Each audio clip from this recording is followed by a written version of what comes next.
I honestly... A lot of people feel now that he's president, they have a right over minorities. But I do think in a lot of ways, the black community in the Western Hemisphere has it worse than anyone else. We try on this show, this is one of the reasons why we created this show, is because, again, speaking of narrative, right? We wanted our voices to be heard. There's a lot of misconception that's out there, from Black Hawk Down to Captain Phillips to shows that are on CBC right now. Shoot the Messenger, we just did a review on that as well. We want our voices to be heard. And because there's constantly those headlines, constantly terrorists, this, that, we started doing something called Somali Excellence, So Somali Excellence highlights people that are doing really well in our community, that are contributing back to our community. And again, showing, look, there's positivity out there as well, not just the gangbanger that's dying out in Edmonton or whatever the case may be, right? Speaking about that, how does it feel to live, we're experiencing a lot of different issues now that Trump is in the picture. As an American, are you starting to see, and as a minority, are you starting to see those effects on you? I honestly can't believe how bad the news is every day. Yeah. I feel like, did I sign up for just terrible news of the day? And is this like an algorithm sending me just terrible Trump news? Yeah. But I go look on the New York Times and they can't help but every news, it has to be this, because every appointment he's making is unconscionable. Yeah. There's no attempt at recognizing the country is split right now. There is no attempt at bringing the country together and bridging chasms. He just wants to steamroll everybody. And he's of such a minority opinion. Right. I don't think Republicans, the majority of them, are agreeing with what he's doing. Yeah. Democrats definitely aren't. Undecideds and independent voters totally don't feel this. Yeah. He is just steamrolling everyone with a very radical opinion and a group of people who don't care about anybody but themselves. Yeah. It's insane. Iman, have you starting to notice that there's a lot of effects on Somalis because of Trump, now that we're living in a Trump world, especially in communities that are in America, like we talked about Minnesota or Ohio? I personally noticed that, and maybe just not Somalis, but I just noticed the rise in hate crimes of people now that he is elected. A lot of people are pretty much going around saying things that they wouldn't have said when Obama was president. Even when Bush was president, a lot of people feel now that he's president, they have a right over minorities. This is my country.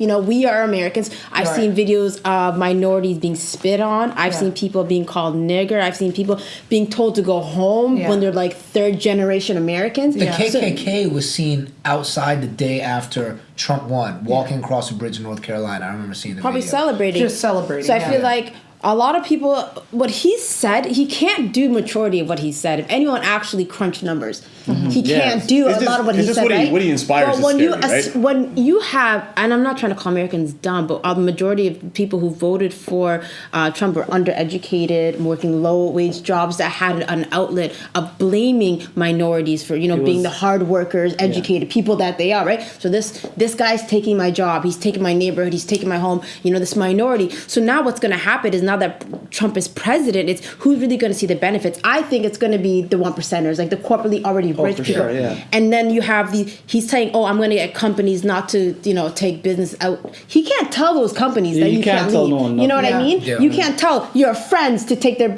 keep your business in America. No. So I think a lot of it's going to shamble over the next 2 years. A lot of people who voted him aren't going to see what they thought they were going to see. And it's just going to be a total shit show. And I also think there's going to be a lot of hate crime. I think there's going to be a lot of, minority versus the white. Not even minority versus the white. I think it's minority versus the ignorant, if I can even say that, right? Yeah. People who look for an outlet of people to blame, right? Well, a lot of black people voted Trump too, How many? But the majority didn't. You know who voted Trump? White women voted majority for Trump. I feel like that vote was very emotional. Minority women voted for Hillary, right? So one thing you identified too that is super interesting and also heartbreaking is during the election, so many Republicans attacked Hillary for her ties to big corporations, big donors, the banks. I criticized her for it too, but I voted for Hillary still. Yeah. But what you see with the appointments, Donald Trump is even more in bed with these corporations and the big banks than Hillary was. Yeah. And the people he's appointing are even closer to them. And it's just I don't understand how anybody voted for him. Like, I understand why, and I understand why they were looking for an alternative. Yeah. But on a rational basis, there's no rational logic that checks out to vote for this man. Yeah. To think about it, I don't think Trump is really like smart intellectually. So it's not like he can go and talk about policy and world issues. So what he does is he goes somewhere and says, "What's the biggest issue? What's the biggest problem? Yeah. Oh, Somalis, they're the biggest problems. Let's rally around that hate." So what he does is he rallies around hate. So wherever he's going, if he's going to LA, if he's going to Texas, let's rally about immigration because that's the problem here, right? Yeah. So he's not going to sit there and talk about policies and issues around the world because he's not educated on it. What is he educated on? Fueling hate. Yeah. So if there was an issue in, let's say, South Carolina with Koreans, you best believe he's gonna go in there and be like, and talk fuck about the Koreans. They did this, that, and the third. You know what I mean? Call them out as a lot of people don't understand is Trump is clothes are made in China, so he's pro America. Bring our business back home. You produce your clothing in China, like majority of all other companies. Yeah. Do people know that? Because a lot of them are just ignorant ass rednecks who don't actually do the research. Yeah. He's foreclosed on businesses. He's built Trump Towers where he's contracted out to small businesses who bid and then canceled them and left them bankrupt. Yeah. Right? Yeah. So no one really does their research on how he does his business, right? Because they're so we need someone to blame. Let's blame the immigrants. Let's blame this. So he works off hate and blame and he just takes that anger and he just points it that way. And a lot of people wanted an anti-politician, right? So they're tired of the politicians that were being recycled over and over again, right? Hillary and Ted and Jeb. So they thought, okay, well, here's a guy who's never been in politics, period. He's gonna save us because he's a regular Joe. This guy shits on a gold toilet. He's not a regular Joe. You know what I mean? This is what I mean is I agree with so much of what you're saying, but like if we call them rednecks too, you know what I mean? It's just like I feel like it's not gonna help. It's gonna incite them more because these white people that voted for Trump, like you said, not very educated, rural communities, they're the white people that white people have left behind. And they're the white people that white people call rednecks. And I feel like you push any group of people, even if they do have the privilege of white skin, they have been pushed away. They have been left behind. And if you continue to push them more, they're going to fight back with all that they have, which is their skin, their entitlement, their privilege, and the idea that this country belongs to them. And that's what they did. It's all they had left.